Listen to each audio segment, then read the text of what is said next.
Hello Year 5 and welcome to your English lesson for today. So we're going to look at understanding the different language that's used in newspapers and to have a look at what the intended effect of those word choices might have on the audience. So for our success criteria today, we're going to be looking at how to identify sensationalist language and to understand its purpose. We're going to need to then identify emotive language, which we've looked at a little bit before last term. We need to then explain why it's used, consider its effect on the reader, and then apply that knowledge to our own writing today. Okay, so let's have a quick retrieval practice. We pause the video. Can you remember what the 5 W's are and what their purpose is? Okay, so we have our who. So this indicates the person or the people that the newspaper is actually about. We have our what. So this is the situation or the problem that we're actually reporting. We then have our when, so this is the time, the place of where it happened. We have our where, so this is the geographical location, so be it a village, a town, a countryside, or the name of a building or somewhere. And then we have the why, okay, so the why, sometimes the most important is about why you are reporting this newspaper. So what we're going to do is I want you to look at the following sentences and think about, for you as the reader, which one of them out of the two pairs grabs your attention. So they are colour coded so that the 2 red ones match together, 2 blue ones match together, and the 2 orange ones match together. So pause the video and have a read of those sentences and tell me out of each of those pairings, which one interests you more as the reader? Okay, well, let's explore that a little bit further. So in order for us to attract the readers, to get them hooked into what it is that you're reading, reporters must sensationalise a story to grab the reader's attention. Now that sounds like a big word, so let me explain. So when we sensationalise something, this is when a story is overhyped or it's exaggerated. And they do this by using very powerful phrasing or vocabulary. So although the facts that they're stating are still true, the way that they've portrayed them to the audience is almost when you overemphasise it. So it's almost to make the story seem on a deeper level than what it actually is. So let's have a look at these 2 sentences we looked at, okay? So look at these sentences again from the slide before.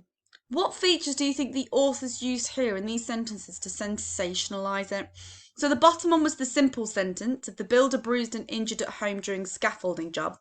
And then what I've done is I've sensationalised that sentence. Horrifying injuries of builder badly bruised and left with 2 nasty broken legs after tragic fall from unstable scaffolding. So pause the video and have a think. What type of skills have I used in that first sentence to grab your attention more than the second sentence? Okay, so I have actually used emotive language. So although I've exaggerated some parts of my sentence, I've also used emotive language. So we've looked at emotive language before. I'm actually going to leave me there just so you can see. So we've looked at emotive language before. Now here we've got a thesaurus vocabulary grid. So here you can see on the key down here that the different coloured blocks relate to the different types of emotions. So we know it's going to have something to do with using emotions. So these are the different types of synonyms that we can think for all of these types of emotions. And we're going to use this for our task at the end of the lesson. So we know that writers will deliberately choose certain words to be emotive. Now, using that chart beforehand to help us, we know that emotive language means to use words that create an emotion within the reader. So you want the reader to feel something when they're reading your story. So let's take this, for example. After Christmas every year, there are thousands of abandoned puppies left to wander the streets, scared and alone. Only your support can rescue them. So let's take that statement. What I would like you to do is look at the following sentence that I've just read and can you identify the emotive words, so words that made you feel an emotion when you read them, and then can you explain why those words that you've picked are emotive? What effect do you think they'll have on the reader? So think about the effect that it had on you and how it made you feel.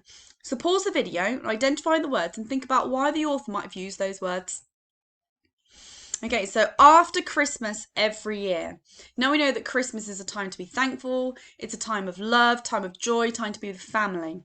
So we know that if we're going to use Christmas as a time of year, it's either going to be a happy one or it's going to be a negative one. So drawing on that time of year hones in on that feelings of being happy and being loved.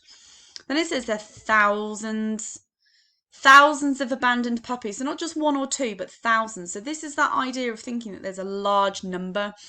So this is where your emotions start to kick in, feeling sad, maybe feeling guilty. And then to make it worse, they've used the word abandoned. Okay, now we don't associate abandonment with the positive themes of Christmas. But we know that at Christmas, that's not always an emotion that someone experiences. So now we're at Christmas, which is a happy time of year, and now we've gone down the sad route of having thousands of abandoned puppies.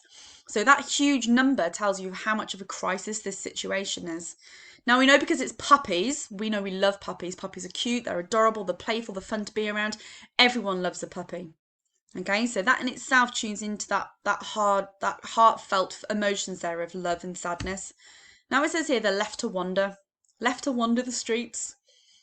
That's not really something that you think of as being a positive thing when you think about anyone, be it a puppy or be it a human being.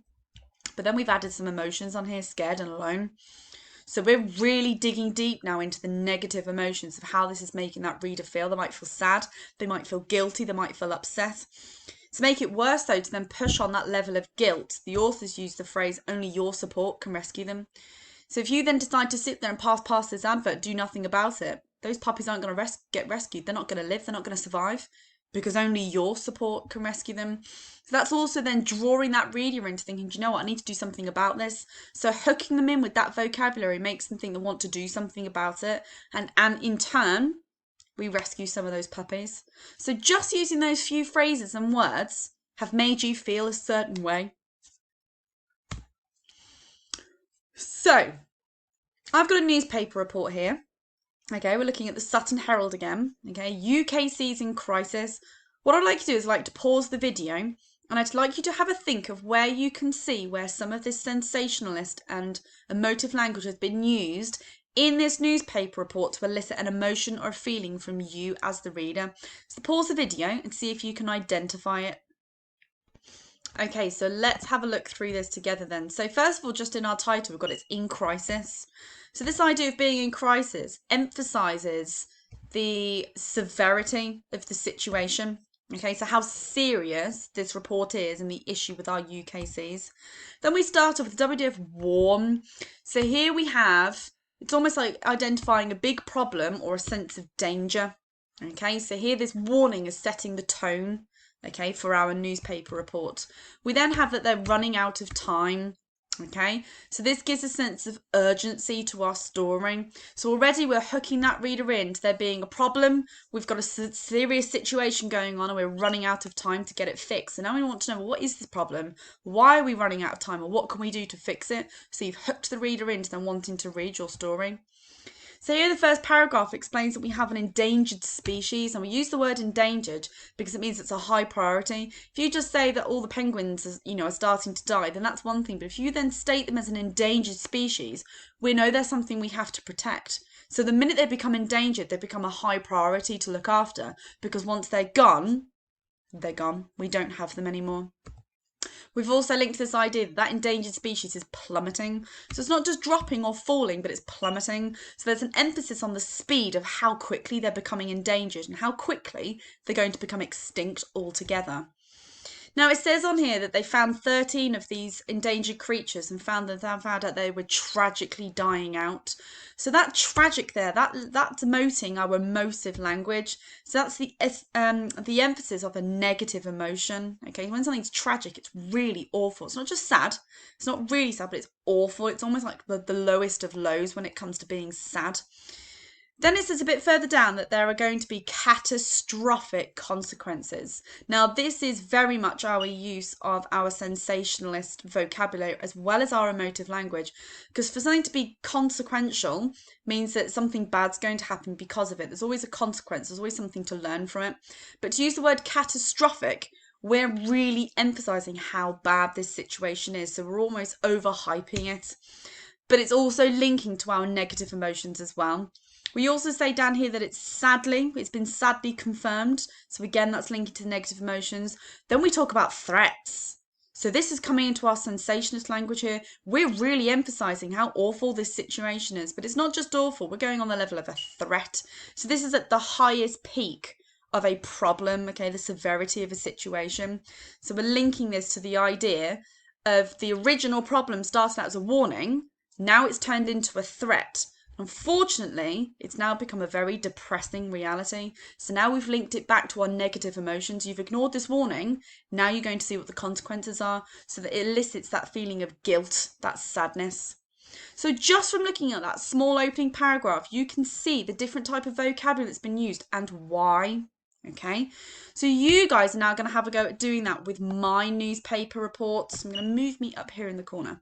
So this was the beginning of my newspaper report I wrote the other day. So here we've got our title of the newspaper, we've got our headline, we've got our byline here with our picture and our caption, and we had our opening paragraph that had my 5 W's. Now I've written the next paragraph onto my newspaper report. So what I would like to do is I'd like you to read it. Now I've colour coded my key here. So I'm going to be looking for sensationalist vocabulary, and I'm also going to be looking for emotive vocabulary. So I'd like you to pick 2 colours and label it on your key, because I've given the sheet to you at home. And I want you to go through and identify where I've used those 2 types of vocabulary. So pause the video and have a go. Okay, let's see if you found something similar to me. So starting at the beginning, peculiar phenomenon. Phenomenon is something that's very, very rare, and it's usually a very big deal. Now, we've never seen flying frogs before, so this is a big, big deal. So I'm using sensationalist vocabulary here to portray just how amazing this situation is. I've moved on to using that the residents were rattled and outraged. Okay, so this is me tapping in on their angry emotions. During the night, an army of flying frogs, okay, descended on the town, wreaking havoc, absolute havoc in the residents' garden. So here I've used sensationalist language because I've almost overhyped the situation. It might have been a handful of flying frogs or 30 or 40, but when we have an army, we talk about someone going to war and we have an army, we're talking 30, 40, 50, up to 100,000 people. So I've really overemphasised how many flying frogs there were. But also they're wreaking absolute havoc. Well, we know they caused a mess and a bit of a disturbance. But when they're wreaking absolute havoc, I've really gone over the top with how much damage they've caused. Trails of sopping wet slimy lily pads, again, I've over-exaggerated it. We also used an elderly pensioner. Now, I could say this is emotive language, but I've tapped in on being an elderly pensioner as well. Here it says that she was bedridden. Okay, so I'm really now tapping into that awfulness of the situation of what's happened to her. Also here I put infuriated residents. Okay, so I've tapped into that angry emotion. Again, I've taken that off my emotions grid just from a few slides before. One of the residents was livid. So again, tapping into the anger here. This is the theme running for my newspaper. And I said that the army of frogs had infiltrated. Now that's a good word. So infiltrated is when they come in and they take over. Okay, so they've not just come in and, made themselves at home, they've infiltrated. So I've gone with some really strong vocabulary here of how badly they've overtaken his house. And then I've also gone on and used the word obliterated. When you obliterate something, that means that you ruin it, you rip it to shreds, you demolish something so that it's nothing. So although they didn't cause that much damage in the house, I've over-sensationalized it here. So I've almost exaggerated the amount of damage that was done to his room. So you can see just there in that opening paragraph, the different type of language I've used to try and infer to the reader that level of anger that's come from the residents when these flying frogs have attacked. Okay, so well done if you got those, and if you've come up with any other ones, when you send me in the photos, let me have a look, because I might have missed 1 or 2. So your task for this lesson now is you need to continue writing your newspaper reports. So you need to think about using your sensationalist and emotive language. Okay, so think about what emotions you're trying to get across to the reader. So this is where you use your show, not tell. Now, as it's the main opening, as it's the opening to our main body, we've still got more of our main body to write. Okay, so don't feel like you need to include all of your information, because we're going to do 2 more paragraphs about our main body in the next 2 lessons. So those additional facts that you've got will come in handy when we write those paragraphs, as well as using your quotes as well. So don't include any of your quotes for anything from your residents just yet, because we'll use those in our next 2 lessons. So make sure you use the toolkits to help you. Okay, you can pick the vocabulary from that thesaurus map. I've also sent you home another toolkit as well for your emotive language as well. Okay, so have a go at writing your paragraph, and I look forward to having a read of it when you send it in on Wednesday. All right, good luck, Year 5.